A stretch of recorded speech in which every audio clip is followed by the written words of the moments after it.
ರಾತ್ರಿ ಮಿಕ್ಕಿರೋ ರೈಸಲ್ಲಿ ಯಾವಾಗೂ ಚಿತ್ರಾನ್ನನೇ ಮಾಡಿ ಮಾಡಿ ಬೋರ್ ಆಗಿರುತ್ತೆ. ಸೊ ಈ ಥರ ಒಂದು ರೈಸ್ ರೆಸಿಪಿನ ಟ್ರೈ ಮಾಡಿ, ತುಂಬಾ ಟೇಸ್ಟಿಯಾಗಿರುತ್ತೆ. ಮೊದಲಿಗೆ ಒಂದು ಬಾಣಲಿಯಲ್ಲಿ 4ರಿಂದ 5 ಸ್ಪೂನ್ ಎಣ್ಣೆ ಹಾಕ್ಕೊಳ್ಳಿ. ಒಂದು ಉದ್ದಿಗೆ ಕಟ್ ಮಾಡಿರೋ ಈರುಳ್ಳಿ, ಸ್ವಲ್ಪ ಮೆಣಸಿನ್ಕಾಯಿ, 1 ಟೇಬಲ್ ಸ್ಪೂನ್ ಶುಂಠಿ ಬೆಳ್ಳುಳ್ಳಿ ಪೇಸ್ಟ್ ಹಾಕಿ ಕಂದು ಬಣ್ಣ ಬರೋವರೆಗೂ ಫ್ರೈ ಮಾಡಿ.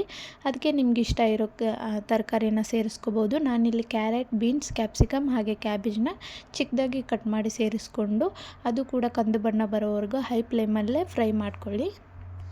ತರಕಾರಿ ಎಲ್ಲ ನೀಟಾಗಿ ಫ್ರೈ ಆದಮೇಲೆ ನಾನಿಲ್ಲಿ ಲೆಫ್ಟ್ ಓವರ್ ರೈಸ್ನ ಹಾಕ್ಕೊಂಡಿದ್ದೀನಿ. ನೀವು ಬೇಕಿದ್ದರೆ ಬಿಸಿ ಅನ್ನ ಕೂಡ ಹಾಕೋಬೋದು.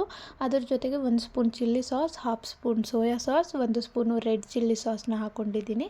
ಸ್ವಲ್ಪ ಗರಂ ಮಸಾಲ, ಸ್ವಲ್ಪ ಫ್ರೈಡ್ ರೈಸ್ ಮಸಾಲ, ರುಚಿಗೆ ತಕ್ಕಷ್ಟು ಉಪ್ಪನ್ನು ಹಾಕ್ಕೊಂಡು ಫ್ಲೇಮ್ನ ಹೈ ಆಗಿ ಇಟ್ಕೊಂಡು ನೀಟಾಗಿ ಒಂದು ಸಾರಿ ಮಿಕ್ಸ್ ಮಾಡ್ಕೊಳ್ಳಿ. ನೀವು ಇಷ್ಟನ್ನೇ ಮಾತ್ರ ಸರ್ವ್ ಮಾಡ್ಬೋದು. ಇದು ಕೂಡ ತುಂಬಾ ಟೇಸ್ಟಿಯಾಗಿರುತ್ತೆ. ನಾನಿಲ್ಲಿ ಮನೇಲಿ ಎಕ್ಸ್ಟ್ರಾ ಪನ್ನೀರ್ ಇತ್ತು ಅಂತ ಇನ್ನೊಂದು ಬಾಣಲಿಲಿ 4 ಸ್ಪೂನ್ ಆಯಿಲ್ ಹಾಕ್ಕೊಂಡು ಚಿಕ್ಕದಾಗಿ ಕಟ್ ಮಾಡಿರೋ ಪನ್ನೀರು, ಸ್ವಲ್ಪ ಉಪ್ಪು, ಸ್ವಲ್ಪ ಖಾರನ ಹಾಕ್ಕೊಂಡು 1-2 ನಿಮಿಷ ಪನ್ನೀರನ್ನ ನೀಟಾಗಿ ಫ್ರೈ ಮಾಡ್ಕೊಳ್ತಾ ಇದ್ದೀನಿ, ಗೋಲ್ಡನ್ ಬ್ರೌನ್ ಆಗೋವರೆಗೂ. ಆ ಪನ್ನೀರನ್ನು ಕೂಡ ಆಲ್ರೆಡಿ ಮಾಡಿರೋ ರೈಸಲ್ಲಿ ಮಿಕ್ಸ್ ಮಾಡ್ಕೊಳ್ತಿದ್ದೀನಿ. ಇದು paneer fried rice. Thank you.